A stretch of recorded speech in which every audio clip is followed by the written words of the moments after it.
are going to just do a few nuances to some of these policies. These are just out this past week and last week. So just so that you know, any entity on this list has to complete the Science of Reading introductory course or the refresher courses. So I just wanted to again bring that to your attention. But as I've shared before, employees, teachers, and administrators that were hired before July 1st of 2025 who completed a similar course according to the IDA list are not required to take that introductory course. However, I want to draw your attention down to this little bullet down here. This does not apply to your school psychologists or to your speech language pathologists. So what does this mean? Well, basically, your speech language pathologist and your school psychologist may not use letters or any other IDA approved training program to meet the introductory requirement. So they are recommending that they should take the state's introductory pathway. Now, we also know that our SLPs and our school psychs have 2 years to complete that introductory pathway, but they are not allowed to use anything from the IDA approved list. So that is an adjustment.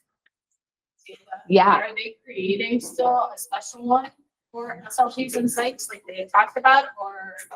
That is what they have said.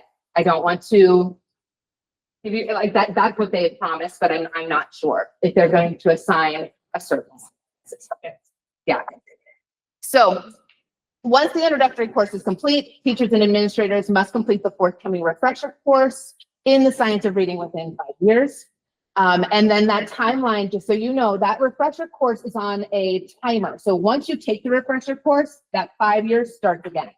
Okay, so you know if it'll like you know how we do for our license for the open and all things. Will they send like reminders for those people? No, they have said that it is based on, it is for the district to keep track of.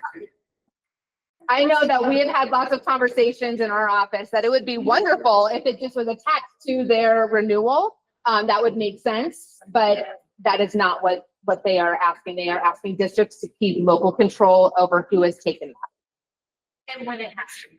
Yes. So in a district, you may want to consider giving your teachers a specific time to take that refresher instead of them taking them all at random times. You'll have to create a system within your school district, unfortunately. The refresher course is still in development, and they gave us a timeline of winter that it should be released. It's a very long timeline. It also will be coming out on a rolling basis. So they're trying to make it very specific for the grade level, the content area. There will be some general courses and modules that will be coming out, but they will be tailoring those more for your teachers as they come out. And they are promising that it's going to be more applicable for things that they can actually put in the classroom. So now that's the updates for the Science of Reading course. Now let's talk about the reading diagnostic. So the administration has given a deadline that has been extended for the kindergarten reading diagnostic of September 30th. Many of you use your KRA for your reading diagnostic, but I want to draw your attention to this blue box right here. The kindergarten reading diagnostic is not the same as the KRA revised edition. The KRA will still need to be completed within the first 20 days of school. Okay, and they have not yet stated, and it was asked of Ellen Clinton multiple times in the last 2 calls that I've been on, but he has kept very, very cool saying, we can't give you that information yet. The KRA has not yet been accepted on the approved list of those 6 diagnostics. We don't know if it will be on that approved list. So it may be that you're giving the KRA and you'll have to give a different reading diagnostic for kindergarten. So I'm just giving you a heads up that this might be coming down the pipe. The other adjustment that is going to happen next year is that students with significant cognitive disabilities will need to be assessed. Now, I have linked In here, the administrative guide for students with low incident disabilities, that will again be revised 26, 27. But that is linked in there for your information. So let's talk a little bit more about this list of assessments. We know that under Ohio law, there are going to be 5 K-3 assessments and one that is also going to be that is developed by the state, okay, a state diagnostic. This new list will include the 3 most popular vendor diagnostics. They have not given us who those 3 vendors are yet. They said that this will be coming out this month. I'm saying that with holiday hopes that it will come to you before you go on break. No, stay tuned for that release list. But districts will they will be required to adopt and implement by the beginning of next year one of those assessments on that approved list. And they're offering money. They are not, but here's what I would say.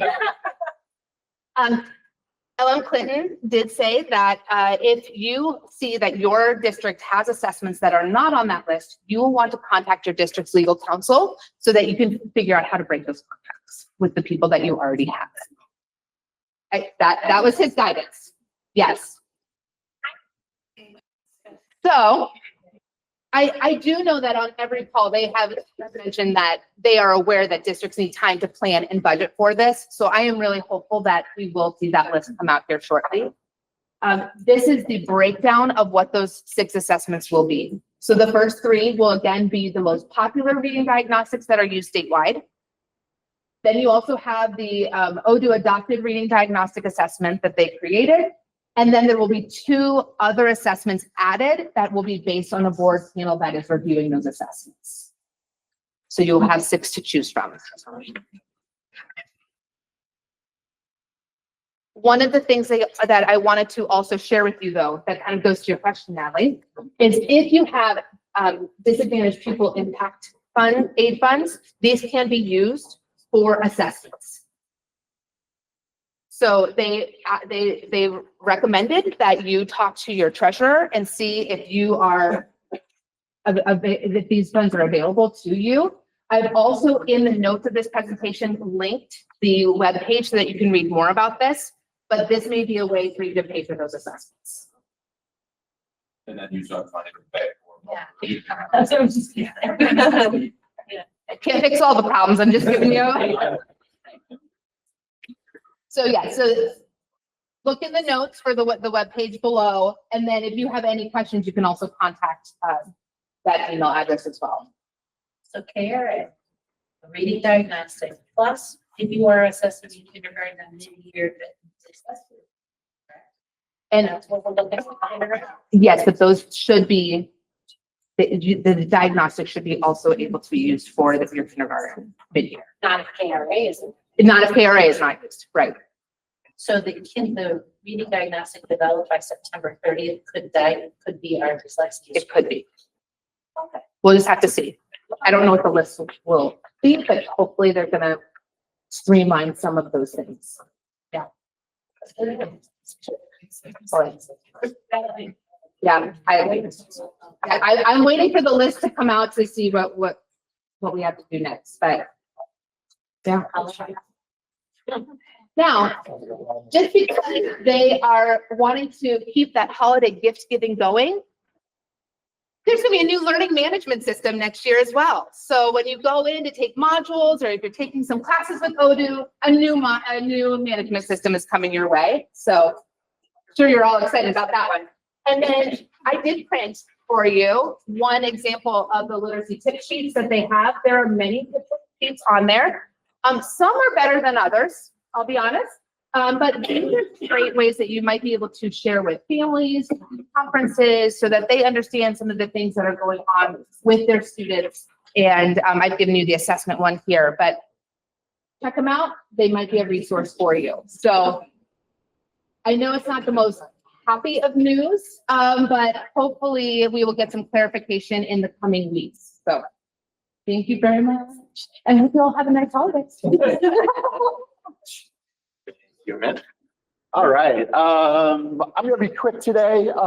First off, tests for third grade, online testers, for the fall came out on Monday or Tuesday, the 2nd. So, if your students took that test online and you haven't been into CRS yet, those results are in there. I know a few of our districts still take that on paper. If you're a paper test district, your results will be in there on December 15th.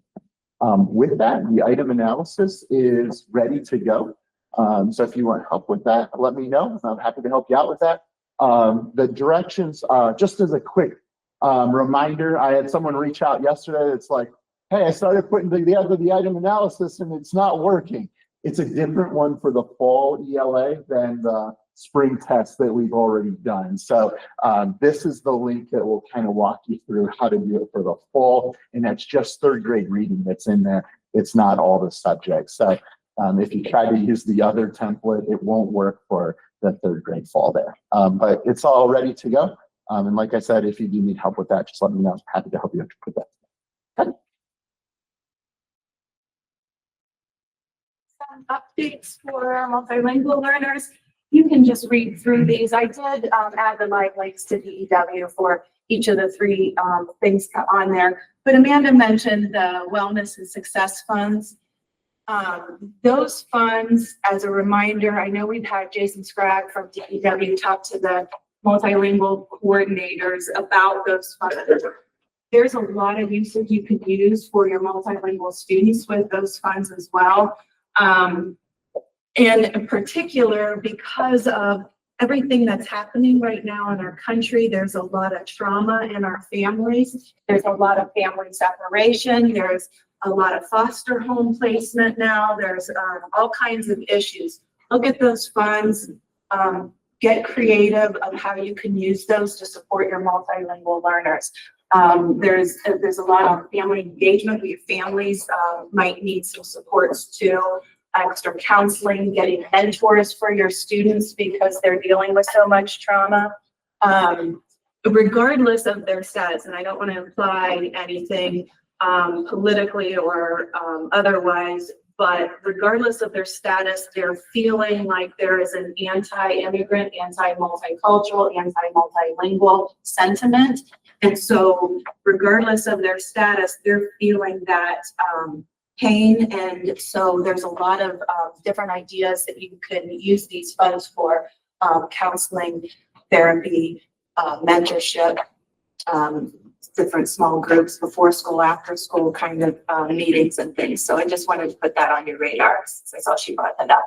And given all that, with all that trauma, your TESOL educators are feeling that as well. So we had a nice celebration on the 20th and 21st of November for the Ohio TESOL conference. And I don't normally post things about the conferences on here because it doesn't really apply us, but we had over 30 educators from our region attend this conference in Columbus. So that was a big deal. One of our friends from Kansas City, he presented also on cognitive load theory, which is aligned with our visible learning focus this year and everything. So I wanted to thank all of you for sending your educators. We had such a nice group there. Every session I went, there were over 830 people there, and we were 30 of them. So that's really exciting. And I'm not going to play this little video, but we're feeling the crunch of everything happening with Title III, politics, everything else in this field. So it was nice for us to be together. And the keynote at the conference was a TESOL teacher from Southwest Ohio. And it is exactly what all these teachers need, to hear from one of their own of the inspiring things that she's doing. And she used the analogy in her keynote of, as TESOL educators, we're holding up an umbrella over our students, protecting them from all the storms and everything happening. Sometimes the wind will blow the umbrella and invert it, but we keep holding on. And so at the end, everybody sang Rihanna's Umbrella song. And so that little video clip is that. And one of our own from Carrollton, she was singing it with the keynote speaker. So it was really exciting. And it was inspirational for all of your educators. So thank you for sending your folks there. So in line with the math theme of building capacity, the last 2 years we've been focusing on building capacity in your districts for your multilingual learners. This is our 4th year, but I just had the 3-year year 1, we did things a little different. But the past 3 years, this has been our focus with your multilingual learners that you're sending to the 4-day professional learning series, just so that you can see what we're working on. We're doing visible learning, we're building leadership skills. We're working on newcomers, we're working on writing. We're just doing pop-ups this year, and then immersion activities, and then our standards and lesson design. So that's been our focus, which is in a line here with professional learning days, teaching and learning, and effective teams. Because many of your TESOL educators are alone in their district, or they never get to see their peer that they work with. So this is a way where we're building a team together collectively and building our knowledge and learning from each other. So we'll continue this next year as well. And so last time we had on day 2 of our professional learning, I had them write some feedback of some kind of struggle or challenge that they're having in their district. And these are just a few examples, but I wanted to highlight these because this is the reason we're trying to build capacity. Almost all of the teachers said that they're struggling in supporting the content teachers, because the content teachers haven't had a lot of background. So providing modifications or accommodations, or that they want administrators to help them because they're so busy working with the students that they can't always support the content teachers. So I wanted to put this on your radar as we're talking about building capacity with math and all the other areas. Your classroom teachers, your content teachers, where the kids spend 99% of their time, need support and help too. And so that's something just to keep in mind as you're working with your teams back in your district. And so I have borrowed from Levon and Amanda's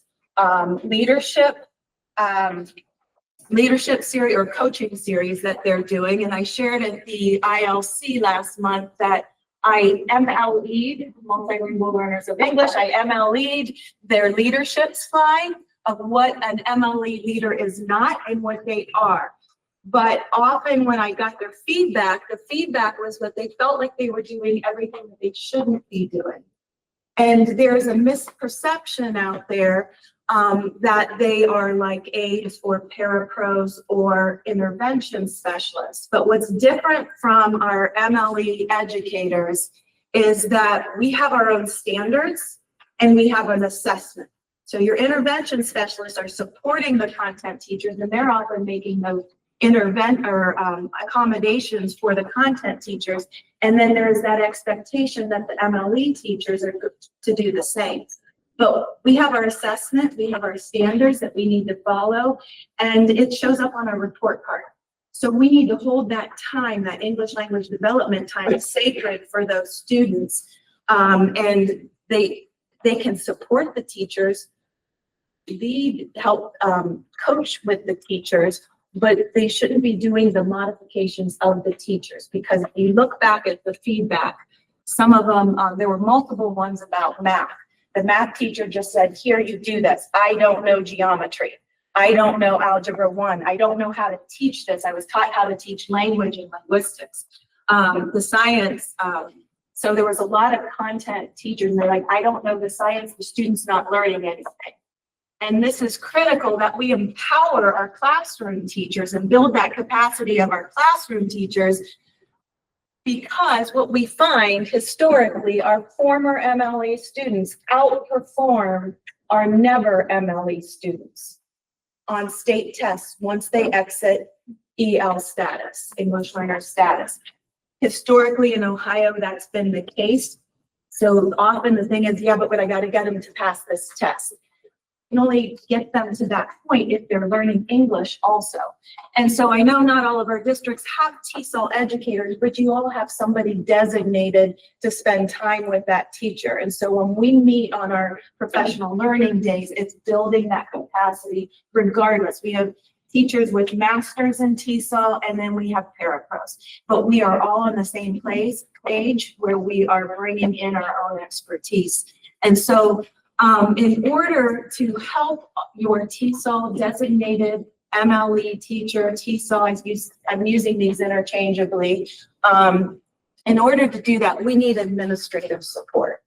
And whether it's your principals, you as curriculum directors, but we need to support our MLE teachers, our designated English language development teachers, so that that time where they're working on the English skills is held sacred, and the content teachers are held accountable for doing accommodations for the MLE students also.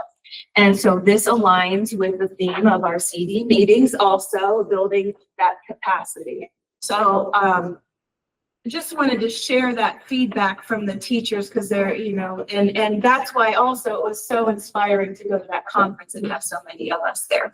And then with world language teachers, we're focusing on the same thing with the professional learning. We're working on vertical planning, language retention and expansion, syllabi literacy.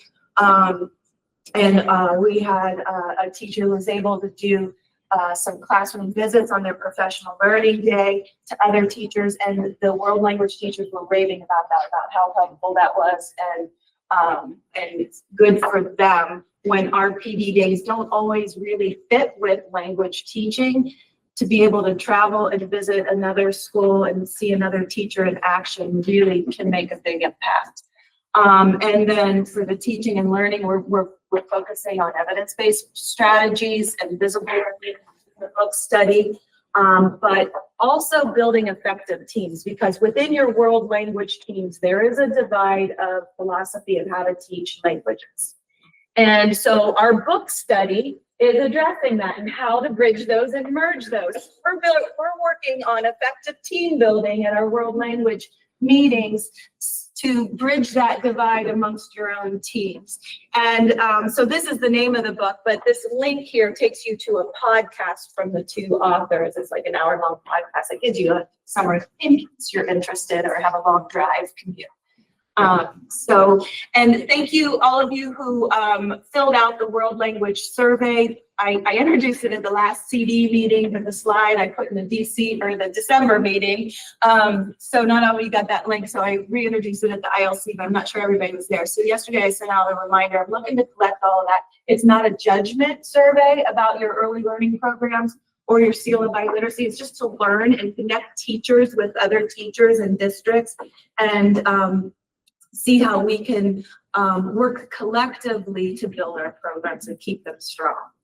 So thank you for that. If you didn't do it, that link is still there. If you're not sure, you can send me an email. Hey, did I fill this out? Because I can't remember what I did yesterday. That's fine too. So thank you.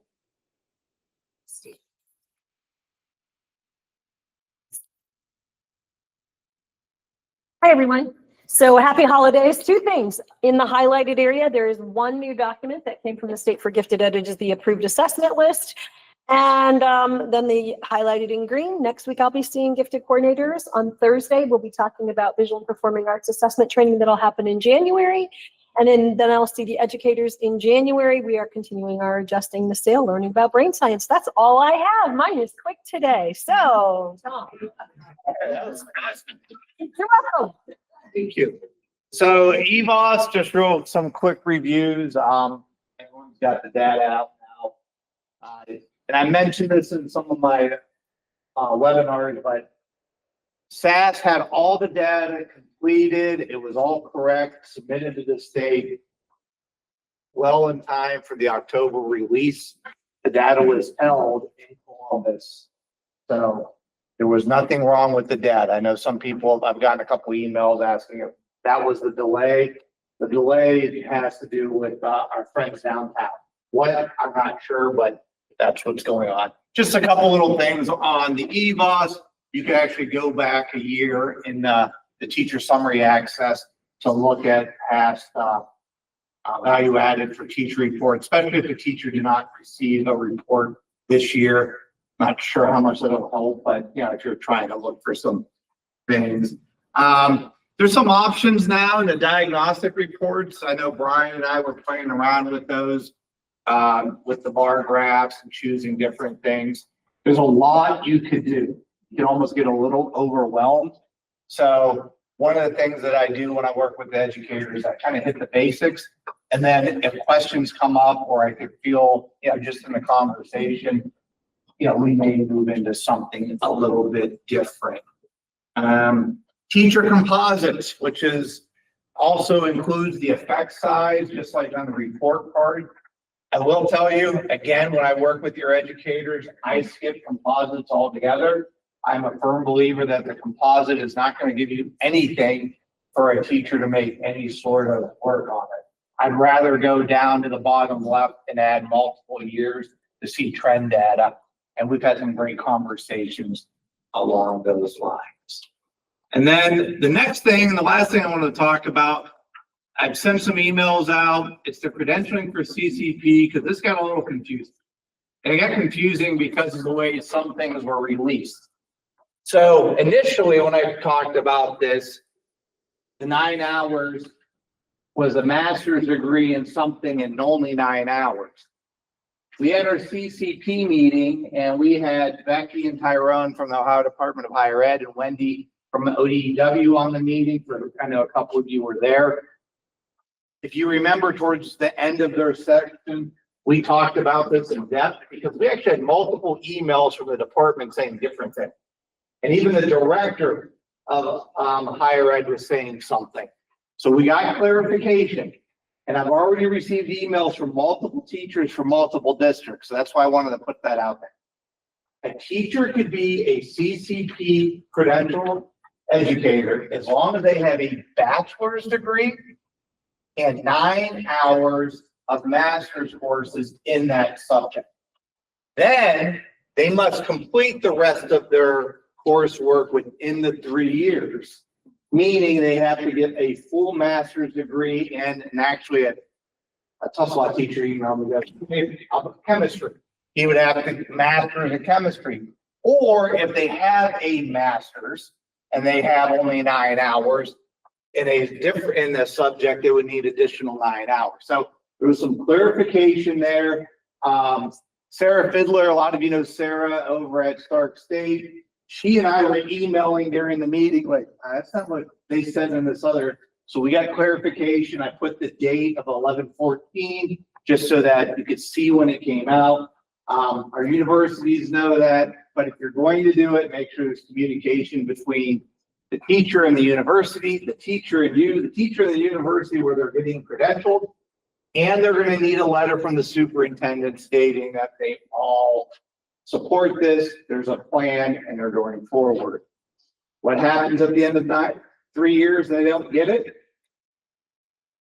That's really nothing. You can just start all over again with somebody else. So I know the universities aren't real excited about it because you could have non-credentialed people really teaching.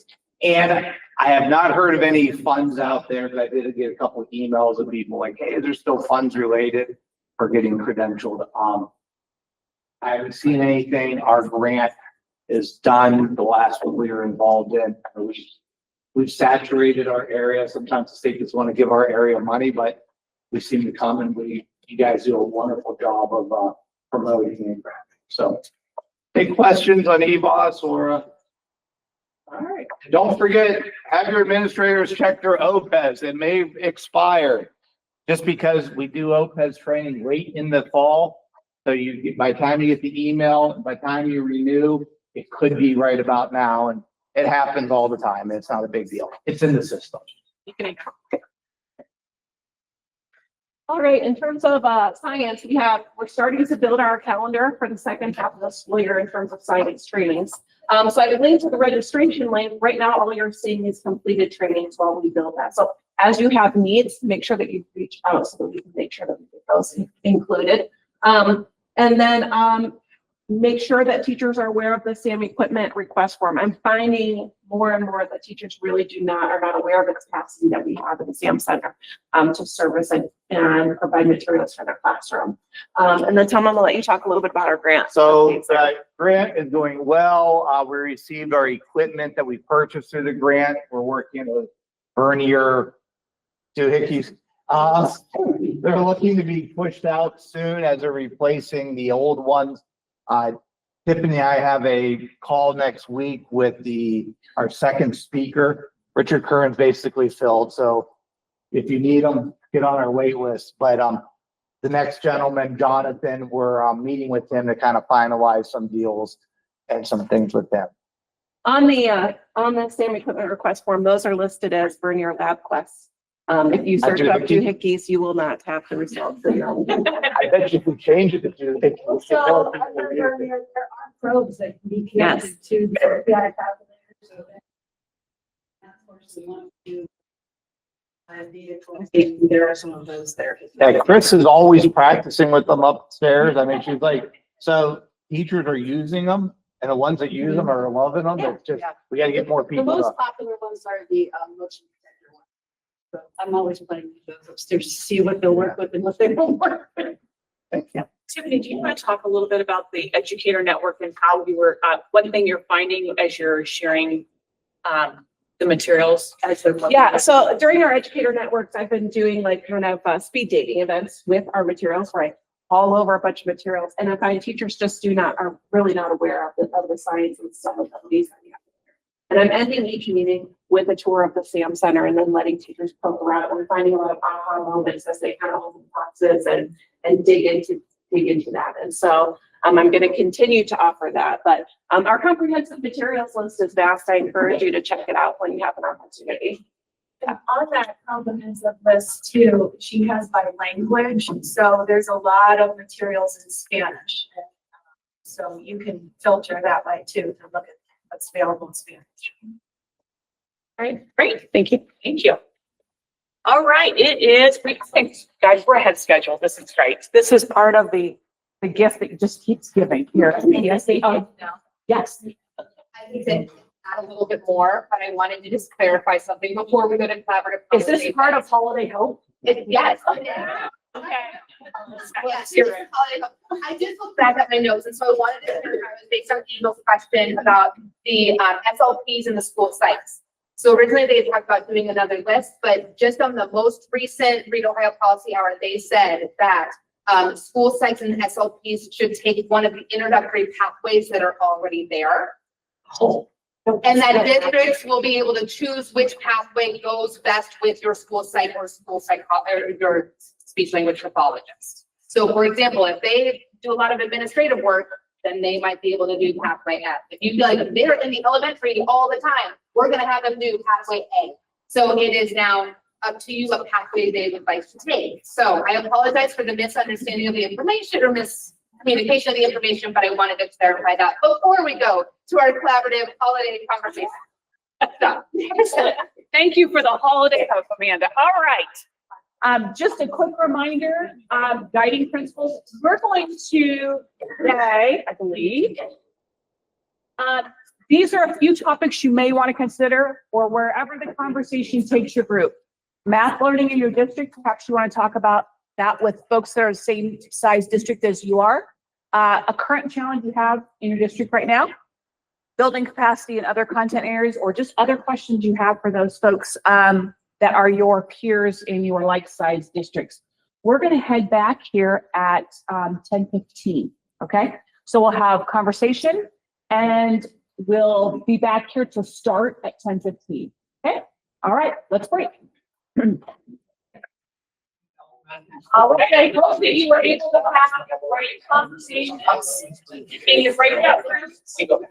We're in the home stretch, we just got a few things up. We've asked Anna to provide some backup copies for this group, so I'm going to turn it over to Anna. All right. more good news. All right, here we go. We've met Jeremy before, but I can't emphasize enough the focus of career education for the state of Ohio, right? So, this year, just in case anybody still perhaps is not calculating their middle school classes, we have to offer CTE courses to our middle school. So if there's anybody out there that is not at that point yet, Jeremy's happy to help you do that. They're stating that 1 in 3 students participate in career tech, and they feel that's much too low, which I was a little bit surprised. I thought that was a fairly good number. But they did say in a positive way that CTE is on the rise, 10% from the state of Ohio last year, which is a good thing to say. They're really looking at this industry credentialing. As you know, one of the pathways for our students to graduate is through the industry credentials. So they're going to be reevaluating all of those in the coming years here. Really looking at what is most needed and adding some and taking some away. So there's going to be a lot of movement in that area in the next couple of years here. There's going to be some kind of a tiered system. They didn't go into the greater details of that, but as they present that to us at BASA, I'll be happy to fill you in. All right. I really like this lady, Dr. Diane Allen. She's really good. I think she really has a willingness to work with districts and our public schools, which really makes me happy. But they right now, and I presented this to you last time we were together, but they put out some pilot information about the integrated science, social studies, and reading.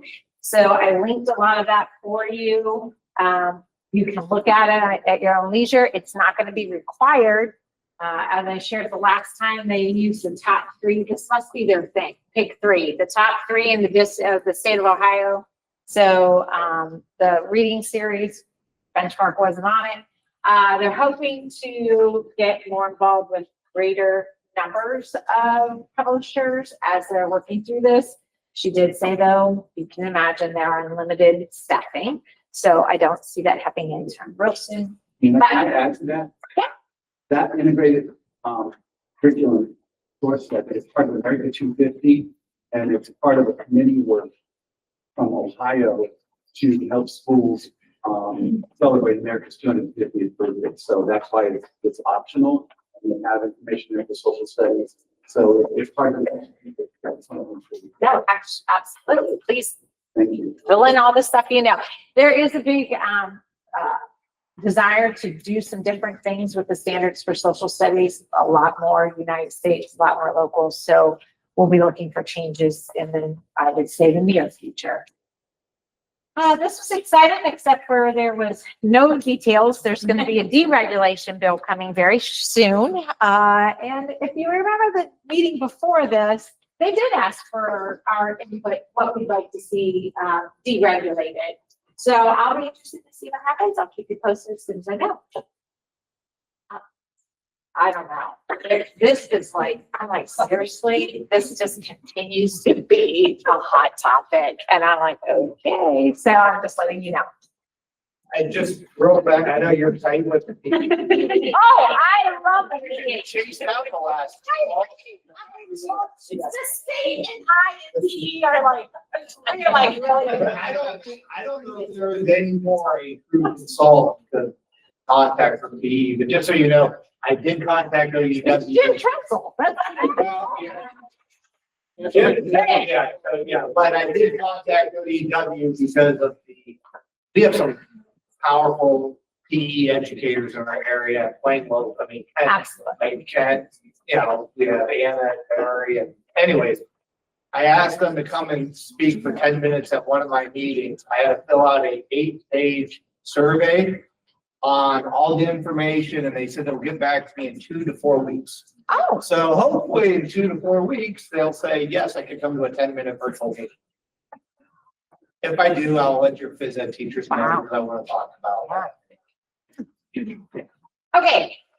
There's nothing new here, but the legal update, I did connect the presentation. You're welcome to go through that presentation. It is always good to kind of keep on the forefront of, you know, the Parents' Bill of Rights and the religious release times. Here are some hot topics as far as funding is concerned. FAFSA did send something out about these House bills, and I apologize, I haven't read it yet. So if there's some major changes, I'll let you know. But I think they're moving through with some of these. I know that they were pleased with the feedback from superintendents and, the push on our legislators to not just pull the rug completely out from underneath us. They did make some changes, I know, with substitute bills and emergency bills and things like that. So, or levies, not bills. Grade bands. Oh, I'm really excited. They're changing again. Isn't that so fun? So, we barely are getting in the, this grade band, and we're moving back to probably this grade band. So, they decided that when they expanded the grade band that there wouldn't be quite as much expertise. So, they're going to change it back to this. But the nice thing is, and I do think this is nice, a superintendent has the ability to employ somebody 2 years below or above your grade band to teach something. So it really does give you some nice flexibility. And I think that's what we all need is some flexibility. And that flexibility will be permanent, right? That's not. Yes, that's going to be a permanent thing. Now, the difference, which it does provide us some nice flexibility, is they're going to be general license. We're not going to be narrowed in again, which is nice and not nice. I mean, just depends on, your need, but those will be changing. Oh, This- Senate Bill 19. Yeah, this scares me a little bit. This is a little bit, because the last time I told you that they said mints weren't coming. Well, then this time it was a little fuzzier. So I'm not quite sure if they're coming or not, but they're looking at basically mints again. So we'll see whether or not it follows through or not. But yeah, they're going to do a random review of 5% of districts to review their academic intervention services. So we'll keep you posted as to what's happening with that. One more plug for these two opportunities. The women's conference. I want to read to you just because maybe you don't know the Betsy Cowles Award, and I just want she's a real cool woman. She was one of the earliest and most notable female superintendents in the state of Ohio. She was really a risk taker, and she really stood for what she believed in. Like, I love that. She quit her job in teaching because the school would not give enough working time and refused to neglect students, which I thought was really amazing that she stood her ground to that degree. In the 1820s and early 1830s, she opened up what we would term now as kindergarten. So she started the first round of early education for our students. So you do not have to attend the actual professional development. You do not have to be a BASA member. Your superintendent needs to be, and I can't imagine there isn't a superintendent that isn't a BASA member. So, but this nomination is really nice because it will nominate a female that you believe is making a impact kind of along the standards of what Betsy Cowles stands for. So someone who's making a huge contribution to education. So please, if nothing else, think about somebody in your district that maybe you might want to nominate for this particular award. I sit on this committee, and it's one of my favorite things to do all year long. They're phenomenal people in this state of Ohio doing amazing work. So I would just put a plug in for that. I think that's it. I'll see. Yeah, that's Okay. Thanks, Anna. yeah, sure. Okay. It's time to talk. Not that we haven't. So round things, Virginia, second and third, we mentioned it at ILC last month, just a reminder for you and for your educators. And then ultimately, we need your assistance. So I can't tell you how many times I've heard people say like, oh yeah, I'm gonna submit a proposal on that. Like, I can't wait, I'm gonna submit a proposal. It'd be really great if people actually started submitting. It's super cold outside. We're seeing that thermometer go down, but my anxiety thermometer goes up the closer we get to June. So if you have people who have something interesting, they don't need to be experts. They don't need to have something revolutionary. If it's just something working in a classroom, it can be literally about anything. We always pride ourselves on having something for everyone at the conference, and we need your help to make that possible. So behind the scenes, working with our friends at Lake, we have a lot of really fun ideas to bring to this conference, but ultimately the backbone is the sessions that we're able to provide. So if you could share that out with your teachers, we would really appreciate it. Thank you. And then I just want to echo, I just agree with what everyone has said. I was talking with Maria. Maria, this is a restroom conversation we're having. She said, "Is everybody always just this nice and wonderful group?" Yes, they really are. I want you to know how much I appreciate each and every one of you and the work that you're doing in your districts and the ways that you collaborate and support each other. And our goal has always just been to try to help support you, to be able to help support your teachers back in your district and impact student outcomes. And just appreciate you all. Hope you have a wonderful holiday, wonderful December. We will see you January 8th. So we won't be here on the 1st for the ILC meeting, but we'll be here January 8th for that ILC meeting. So just looking ahead, those are the dates that we have on our calendar on our end. Hope you have a wonderful day. We finished a little bit early, so more of that holiday cheer, and have a great afternoon. Yes, please take your bags. You don't want anything to say about the money. Okay? Thanks so much.